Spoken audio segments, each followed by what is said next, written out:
Good morning. आप सभी का मेरे यूट्यूब चैनल पर स्वागत है। मैं आज आपको मिर्ची की खेती करने की A to Z संपूर्ण इन्फॉर्मेशन दे रही हूँ। इसकी रोपाई है लगभग जनवरी लास्ट में या फरवरी फर्स्ट में की जाती है अगेती फसल की, और बाद में यदि आप पछेती करो तो अप्रैल तक इसकी बुआई की जाती है। लेकिन अगेती बुआई करना चाहते हो, अच्छी इनकम लेना चाहते हो, अच्छा भाव लेना चाहो तो जनवरी लास्ट में, और जनवरी लास्ट में आपने रोपाई नहीं की तो फरवरी के अंदर आप इसकी रोपाई कर दीजिए, जिससे आपकी अगेती फसल आ जाएगी। जब भी आप मिर्ची की फसल ग्रो करो, अगेती फसल ग्रो करोगे तो इसका भाव अच्छा रहेगा, मार्केट में इसकी डिमांड भी अच्छी रहेगी, जिससे आपको अच्छी इनकम हो जाएगी।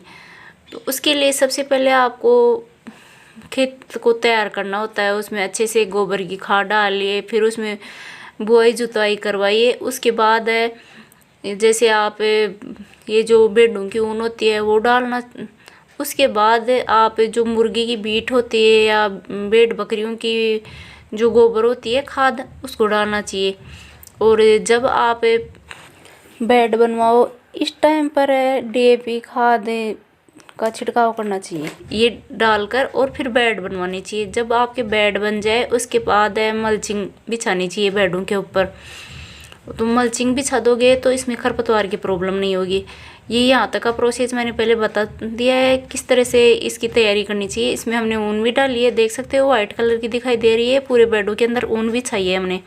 उसके बाद हमने बेड डलवा के और इसके अंदर ड्रिप इरीगेशन लगा दिया है, क्योंकि जो भी वेजिटेबल आप ग्रो करो तो वो ड्रिप इरीगेशन से करोगे तो उसमें आपकी मेहनत कम लगेगी और ज़्यादा दूरी में फसल तैयार हो जाएगी। उसके बाद आप मल्चिंग बिछा दीजिए। हमने इसमें पूरे में बिछा दी है, और उसके बाद आपको इसमें रोपाई करनी चाहिए। तो रोपाई करो उस टाइम पहले आप इसमें सिंचाई कर दो, जिससे ये बेड गीले हो जाएं, और जो पौधे लगाओ आप तो वो पौधे जलेंगे नहीं। आप इसकी नर्सरी पहले से तैयार करके रखे हो तो अच्छी बात है। और यदि आपने नर्सरी तैयार नहीं की है तो आप डायरेक्ट सीड्स भी ग्रो कर सकते हो। लेकिन सीड्स ग्रो करोगे तो वो लगभग 10-15 दिन उगने में लगाएगा, और उसके बाद वो थोड़ा टाइम लेगा तैयार होने में। और जब यदि आप पहले से नर्सरी तैयार कर रखे हो कहीं भी पोली हाउस वगैरह के अंदर सर्दियों में, तो उसकी रोपाई कर दोगे तो वो जल्दी तैयार हो जाएगी। 1 मंथ बाद आपकी फसल फ्लावरिंग लायक हो जाएगी और फ्रूटिंग स्टार्ट हो जाएगी। तो हमने इसकी नर्सरी तैयार की है। यदि आप खुद घर पे नर्सरी तैयार कर रखे हो तो अच्छा है, वरना आप जो बेचने के लिए नर्सरी तैयार कर रखे हैं मिर्ची की, वहाँ से आप खरीद सकते हो। वो लगभग 1 या 2 रुपये का एक पौधा देते हैं। हमने भी इसकी नर्सरी तैयार नहीं की थी, हमने भी इसकी वैसे परचेजिंग की है, जो ग्रो करके रखते हैं नर्सरी उनसे। तो आप भी ऐसे खरीद सकते हो। और ये मल्चिंग बिछाना नहीं आ रहा है तो इसका भी मैं प्रोसेस दिखा देती हूँ किस तरह से इसको बिछाया जाता है इजी तरीके से। इस तरह से आप कोई भी व्यक्ति रख सकते हैं इसके अंदर एक लकड़ी डालकर, और दोनों साइड से पकड़ लीजिए, और इस तरह से आप एक आगे से पकड़कर खींचते रहिए, जिससे ये पूरी बेड पे अच्छे से बिना फोल्ड हुए फैल जाएगी, और इजी रहेगा आपके लिए इसको बिछाना और साइडों से मिट्टी दबाना। इसके अंदर दोनों साइड से मिट्टी दबाई जाती है, जिससे हवा से उड़े नहीं। आप इसमें मिर्ची ग्रो कर देते हैं और हवा से उड़कर, और फिर आपके पौधे इस मल्चिंग के नीचे चले जाते हैं, जिससे वो पौधा जल जाता है। तो अभी मैं दिखाती हूँ इसके कैसे ढका जाता है, किस तरह से लगाया जाता है। ये हमने इसको पूरे बेड पे बिछा दिया है, और बिछाने के बाद अब इसके दोनों साइड से इस तरह से मिट्टी का दाब दिया जाता है, दबाया जाता है इससे, जिससे हवा से उड़ेगी नहीं, और जो आपने पौधे लगाए हैं वो इसके नीचे नहीं जाएंगे, और ये उथलकर और दूसरी साइड नहीं जाएगी, वरना हवा से ये मल्चिंग उड़ जाती है।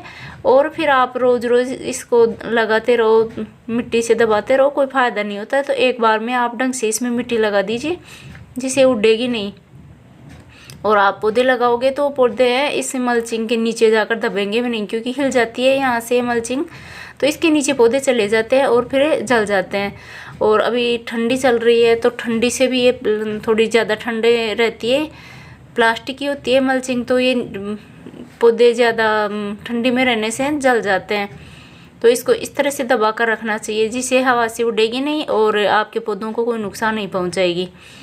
और जब आप इसको पूरी को इस तरह से तैयार कर लो पूरे खेत को, उसके बाद इसमें ग्रो करना चाहिए। और ग्रो करो उस टाइम पहले इसमें सिंचाई चालू कर दो। लगभग आप घंटे भर पहले इसके अंदर ये चला दोगे ड्रिप है, तो ये मिट्टी है थोड़ी गीली हो जाएगी, जिससे आप पौधे लगाओ जलेंगे नहीं। ये हमने इसका पूरा खेत तैयार कर लिया है और अब इसके अंदर ये पौधे रोपाई चल रही है हमारे। ये देख सकते हो छोटे छोटे पौधे हैं, ये रोपाई की है। आप चाहो तो इसके अंदर है एक जो होल बने हुए हैं इसके में, तो एक होल छोड़कर दूसरे में रोपाई कर सकते हो, लेकिन हम ऐसा नहीं करते हैं क्योंकि यहाँ ज़्यादा वो नहीं है, होल दूर नहीं बने हुए, ना ही ज़्यादा पास, मीडियम साइज में बने हुए हैं। तो इस पे हर होल के अंदर हम इसकी रोपाई करेंगे। और इसकी जो वाइट कलर की रूट होती है पौधे की, वो यदि ज़्यादा बड़ी है तो इसको थोड़ा सीजर्स की मदद से कट कर देना चाहिए, जिससे पौधे की ज़्यादा ग्रोथ बढ़ेगी। वरना ज़्यादा इसकी जो वाइट रूट है वो बड़ी रही तो पौधा नीचे से बढ़ता रहेगा, ऊपर की इसकी लंबाई है वो कम बढ़ पाएगी। इस तरह से पहले से जो होल बना हुआ उसमें आप किसी भी डंडा या अंगुली की मदद से थोड़ा होल कीजिए मिट्टी में और फिर इनको ग्रो कीजिए, जिससे ये पौधा है अच्छे से ग्रो हो जाएगा। इसका तना मुड़ेगा नहीं, टूटेगा नहीं। वरना आप अंगुली के सहारे से ऐसे डायरेक्ट ग्रो कर दोगे तो इसका तना टूट जाएगा और फिर आपका पौधा है नष्ट हो जाएगा। तो इस तरह से आप पूरे होल कीजिए पहले और फिर उसके अंदर है इसको इस तरह से रोपाई कीजिए, जिससे एक भी पौधा जलेगा नहीं। और यदि पहले से आपने सिंचाई नहीं किया तो अब हाथों हाथ इसमें सिंचाई कर दीजिए, या फिर यदि लाइट वगैरह की व्यवस्था नहीं हो रही है तो इसमें डब्बे बाल्टी लेकर और फिर इन पौधों में डाल दीजिए पानी, जिससे ये पौधे जलेंगे नहीं। और जब आप पूरे खेत के अंदर इसको लगा लो, तैयार कर लो, तो उसके बाद है आपको चाहिए इसके अंदर ये जो फुटान होता है उसके लिए दवा वगैरह चढ़ाना, जिससे पौधे जल्दी ग्रोथ करेंगे, फुटान जल्दी होगा और सर्दी से भी इनको कोई नुकसान नहीं होगा। अभी थोड़ी सर्दी चल रही है, फिर इसको गर्मी में भी थोड़ा नुकसान होता है, उस टाइम भी इसमें ज़्यादा केयर की ज़रूरत होती है। और अभी थोड़ी ज़्यादा ठंडी है तो ठंडी में भी इसका थोड़ा ज़्यादा केयर करनी होती है। अभी वैसे पाले तो सार की तो नहीं है दिक्कत, पर वैसे ठंडी चल रही है अभी, तो इसमें थोड़ी सिंचाई वगैरह के ढंग से व्यवस्था रखनी चाहिए, जिससे पौधे जले नहीं। और जब आप सीड्स खरीदो उस टाइम आपको उन्नत जो वैरायटीज़ होती हैं उन्हीं का सीड्स खरीदना चाहिए, जिससे आपकी अच्छी इनकम हो सके। क्योंकि जब शुरुआत में आप थोड़ा हल्का बीज ले लो सस्ता, तो फिर बाद में आपकी इनकम भी कमी होगी। और शुरुआत के अंदर है बढ़िया बीज खरीदोगे तो उसकी जो इनकम होगी वो भी अच्छी होगी। ये आप जैसे सिजेंटा के कई सीड्स होते हैं वो ले सकते हो, और इसके अलावा भी बहुत सारे हैं तो आप कोई भी ले सकते हो। दामिनी है, तारा है, तो हमने यहाँ दामिनी जो सीड्स है उसका जो ये नर्सरी थी वो पौधे लिए हैं और उन्हीं को ग्रो कर रहे हैं, क्योंकि इनमें जो बीमारी होती हैं वो भी कम होती हैं और इसकी यील्ड है वो अच्छी होती है, लंबे समय तक चलने वाली फसल होती है, तो उसी को हम ग्रो कर रहे हैं। तो आप भी कोई भी अपनी जो मिट्टी है उसके अकॉर्डिंग कोई भी सीड्स ले सकते हो, यदि आप डायरेक्ट सीड्स ग्रो कर रहे हो। और यदि इस तरह से पौधे ग्रो कर रहे हो तो उस जहाँ से आप ख़रीद रहे हो वहाँ से पहले उनसे किस मिट्टी के लिए कौन सी तैयार की है नर्सरी, तो वो पहले जानकारी लेकर उसी के बाद पौधे ख़रीदने चाहिए और फिर ग्रो करने चाहिए। इस तरह से आप अपनी जो मिर्ची की फसल है उसको ग्रो कर सकते हो। और ये टाइम है, बेस्ट टाइम है, इसके अंदर आप यदि इसकी रोपाई कर दोगे तो ये सबसे बढ़िया सीज़न है। इसमें ना ही ज़्यादा ठंडी है ना ही गर्मी है, बढ़िया सीज़न है। इसके अंदर आप ये ग्रो कर दीजिए, जिससे अब आपकी अगेती फसल तैयार हो जाएगी और अच्छी इनकम भी होगी।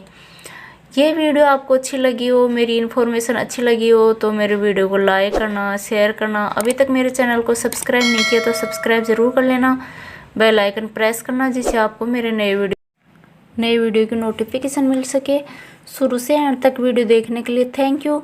और आप भी कोई भी वेजिटेबल ग्रो करना चाह रहे हो, कैसी भी वेजिटेबल है, तो आप इस टाइम पे ग्रो कर दीजिए। ये सबसे बेस्ट टाइम है।